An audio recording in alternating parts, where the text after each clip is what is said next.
नरेंद्र मोदी की प्रेरणादायक कहानी।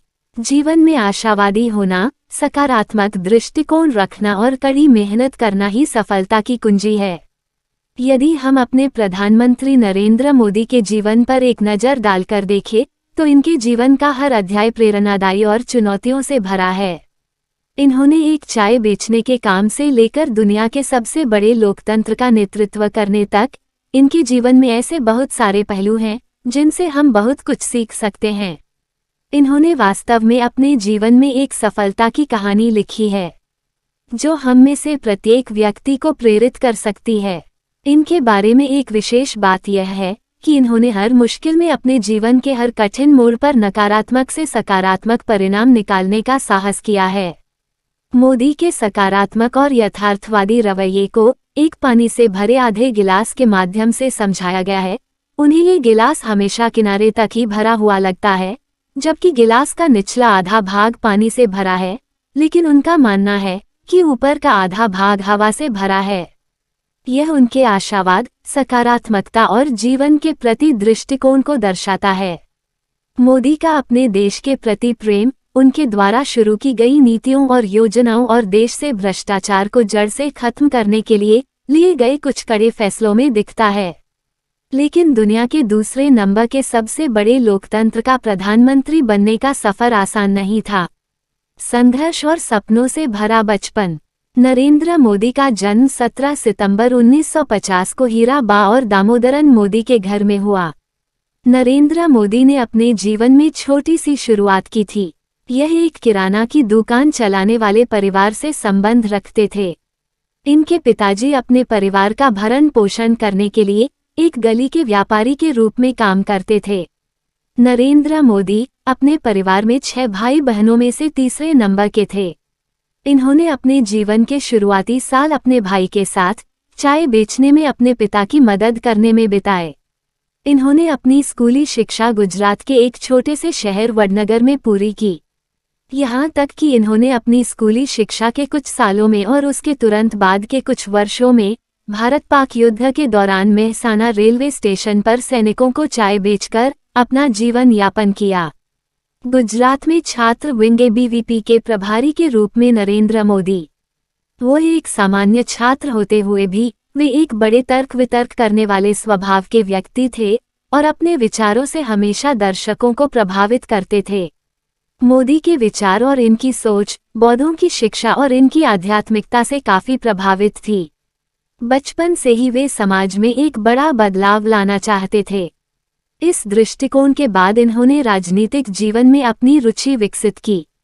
सन 1971 में भारत-पाक युद्ध के ठीक बाद मोदी गुजरात राज्य सड़क परिवहन निगम के स्टाफ कैंटीन में काम करते हुए एक प्रचारक के रूप में राष्ट्रीय स्वयंसेवक संघ (आरएसएस) में शामिल हो गए। यहाँ उनका भाषण देने का कौशल काम आया और इस समय उन्होंने अपने आप को राजनीति में समर्पित करने का एक कठोर निर्णय लिया। आरएसएस में उनके योगदान और 1977 के दौरान आपातकाल विरोधी आंदोलन में उनकी सक्रिय भागीदारी को देखते हुए उन्हें अतिरिक्त जिम्मेदारियां दी गईं। वो कदम दर कदम बढ़ते गए। उन्हें जल्द ही गुजरात में अखिल भारतीय विद्यार्थी परिषद (एबीवीपी) के छात्र विंग का प्रभारी बना दिया गया। भाजपा की गुजरात विंग के आयोजन सचिव से लेकर भाजपा के राष्ट्रीय सचिव तक का सफर।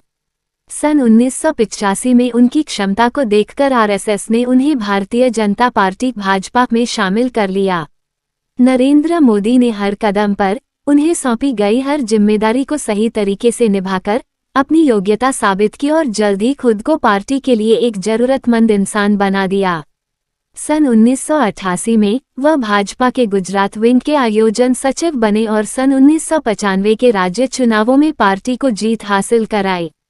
इसके बाद उन्हें भाजपा के राष्ट्रीय सचिव के रूप में नई दिल्ली स्थानांतरित कर दिया गया। गुजरात के मुख्यमंत्री से आखिर भारत के प्रधानमंत्री बनने का सफर। वह सन 2001 में गुजरात के मुख्यमंत्री बने और लगातार 4 बार वहां सत्ता में वापस आए। नरेंद्र मोदी को सन 2007 में इंडिया टुडे द्वारा देश भर में सार्वजनिक रूप से सर्वश्रेष्ठ मुख्यमंत्री के रूप में नामित किया गया था। वास्तव में गुजरात में उनके उल्लेखनीय प्रदर्शन ने नई दिल्ली में बैठे भाजपा के शीर्ष नेताओं को उनके लिए रास्ता बनाने और उन्हें सन 2014 के चुनावों में पार्टी के प्रधानमंत्री पद के उम्मीदवार के रूप में पेश करने के लिए मजबूर किया। इन्होंने न केवल सभी भारतीयों का दिल जीता, बल्कि चुनाव भी जीता और आखिर में लोकतांत्रिक भारत के प्रधानमंत्री बने। मोदी के बारे में कुछ प्रेरक और असाधारण तथ्य। वो अपने काम के प्रति बहुत उत्साही रहे और गुजरात के मुख्यमंत्री के रूप में 13 साल का समय बिताया। लेकिन इस लंबे कार्यकाल में इन्होंने एक भी छुट्टी नहीं ली। भारत के प्रधानमंत्री के रूप में भी इन्होंने एक भी छुट्टी नहीं ली है और खुद को भारत के लोगों का प्रधान सेवक मानते हैं। वो दिन में केवल 5 घंटे या उससे कम ही सोते हैं। उन्हें कोई फर्क नहीं पड़ता है कि वह कितने बजे सोते हैं, लेकिन वह सुबह 30 बजे ही उठ जाते हैं। अमेरिका में रहते हुए भी उन्होंने अपना योग करना नहीं छोड़ा। वो अपनी छोटी उम्र से ही एक आध्यात्मिक व्यक्ति थे। उन्होंने 1967 में अपना घर छोड़ दिया और विभिन्न हिंदू आश्रमों में जाकर उत्तरी और उत्तर पूर्वी भारत की यात्रा की। वह रामकृष्ण परमहंस और स्वामी विवेकानंद की शिक्षाओं से बहुत प्रभावित थे। वह एक सख्त शाकाहारी व्यक्ति है जिसने अपने जीवन में कभी भी शराब और धूम्रपान का सेवन नहीं किया है। वो एक भक्तिमान सच्चे हिंदू है जो हर साल नवरात्रि के दौरान पूरे 9 दिन उपवास रखते हैं और अपनी यात्रा के दौरान भी इन सब बातों को नहीं भूलते हैं। वो अपने अंदाज की एक प्रतिमा है और पारंपरिक भारतीय पोशाक को प्राथमिकता देते हैं। मोदी को अपनी यात्राओं के दौरान जो भी उपहार प्राप्त होते हैं वो उन्हें नीलाम करते हैं और फिर उस पैसे को कन्या केलवानी फंड बालिका शिक्षा कोष को दे देते हैं। यह उनकी बालिका शिक्षा के प्रति एक पहल है। नरेंद्र मोदी से सीखने योग्य बातें। मेहनत करने से कभी थकान नहीं होती है, यह अपने आप में संतुष्टि प्रदान करती है। एक बार जब हम अपने जीवन में तय कर लेते हैं कि हमें कुछ करना है, तो हम जीवन में बहुत आगे तक बढ़ सकते हैं। हमें अपने पूरे जीवन विद्यार्थी बने रहना चाहिए। हमें हमेशा सीखने के लिए तैयार रहना चाहिए और अपने जीवन के हर एक पल से कुछ न कुछ सीखने के लिए उत्सुक होना चाहिए।